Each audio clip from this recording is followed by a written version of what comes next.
नमस्कार, मैं रुचि सिंह और आप देख रहे हैं बातें यूपी की। मैं हाजिर हूं दिन भर की 10 बड़ी खबरों के साथ। कनाडा की पील रीजनल पुलिस ने प्रोजेक्ट पेलिकन ऑपरेशन के तहत 479 किलो कोकीन जब्त किया है, जिसकी कीमत लगभग 47.9 मिलियन डॉलर बताई जा रही है। इस कार्रवाई में 9 लोगों की गिरफ्तारी हुई है, जिनमें 7 भारतीय मूल के नागरिक शामिल हैं। पुलिस के अनुसार ये नेटवर्क भारत विरोधी गतिविधियों के लिए धन जुटाने में सम्मिलित था और पाकिस्तान की खुफिया एजेंसी ISI से कथित संबंध थे।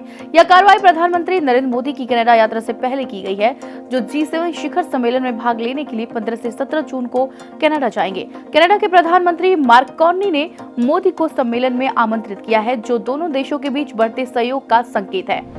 देश में कोरोना संक्रमण फिर से बढ़ गया है। स्वास्थ्य विभाग के ताजा आंकड़ों के मुताबिक बीते 24 घंटे में कोविड-19 के 7,154 नए मामले दर्ज किए गए हैं, जिसमें से कुल संक्रमितों की संख्या 7,121 है। महाराष्ट्र, कर्नाटक और केरल में मौतों की भी पुष्टि हुई है। महाराष्ट्र में 43 वर्षीय व्यक्ति की मौत हुई है, जो पहले से बीमार था। कर्नाटक में 2 और केरल में 3 बुजुर्गों की मौत हुई है, जिन्हें गंभीर बीमारियां थी। मध्य प्रदेश के ग्वालियर में 14 नए केस सामने आए हैं। प्रशासन ने लोगों से मास्क पहनने, हाथ धोने और भीड़ से बचने की अपील की है। बुजुर्गों और बीमार लोगों को विशेष सावधानी बरतने की सलाह दी गई है। मुख्यमंत्री योगी आदित्यनाथ आज लखनऊ में 166 मेधावी छात्रों को सम्मानित किए। हाई स्कूल और इंटरमीडिएट में टॉप करने वाले छात्रों को 1-1 लाख रुपए, टैबलेट, प्रशस्ति पत्र और मेडल मिला। पहली बार राष्ट्रीय विद्यालय खेलों में उत्कृष्ट प्रदर्शन करने वाले 87 स्वर्ण पदक विजेताओं को भी पुरस्कार दिया गया। एकल वर्ग में स्वर्ण जीतने वालों को 75,000 और टीम गेम्स वालों को 35,000 रुपए मिले। प्रदेश के सभी 75 जिलों में से 1508 मेधावी छात्रों को सम्मानित किया गया। साथ ही कई शैक्षिक भवनों का शिलान्यास और ड्रीम लैब्स के लिए MOU भी हुआ। उत्तर प्रदेश में 16 जून से खुलने वाले परिषदीय विद्यालयों की छुट्टियां बढ़ाने की मांग तेज हो गई है। भीषण गर्मी और लू को देखते हुए विभिन्न शिक्षक संगठनों ने सरकार से स्कूल खोलने की तारीख आगे बढ़ाने की अपील की है।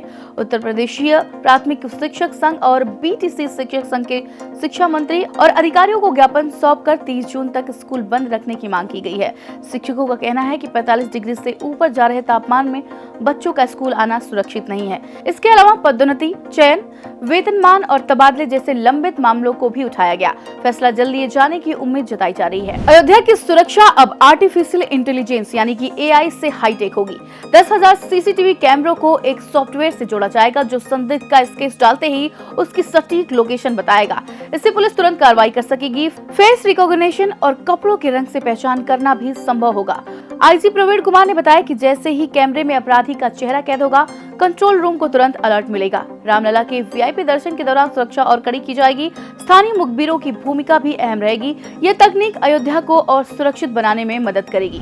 उत्तर प्रदेश वन निगम ने वर्ष 2024-25 में 243.31 करोड़ रुपए की आय अर्जित की है, जो इसके वित्तीय सुदृढ़ता और प्रबंधकीय दक्षता का प्रमाण है। सीएम योगी आदित्यनाथ के नेतृत्व में निगम ने तेंदुपत्ता संग्रहण के माध्यम से लगभग 2 लाख जनजातीय परिवारों को आजीविका प्रदान की है। इसके अतिरिक्त महाकुंभ 2025 में प्रयागराज में 17 टालों के माध्यम से 27,000 क्विंटल जलौनी लकड़ी का विक्रय कर श्रद्धालुओं की सुविधा सुनिश्चित की गई। निगम ने काष्ठ आधारित उत्पादों के निर्यात में वृद्धि से विदेशी मुद्रा अर्जित की है, जो पर्यावरणीय जिम्मेदारी और टिकाऊ वन प्रबंधन के प्रति प्रतिबद्धता को दर्शाता है।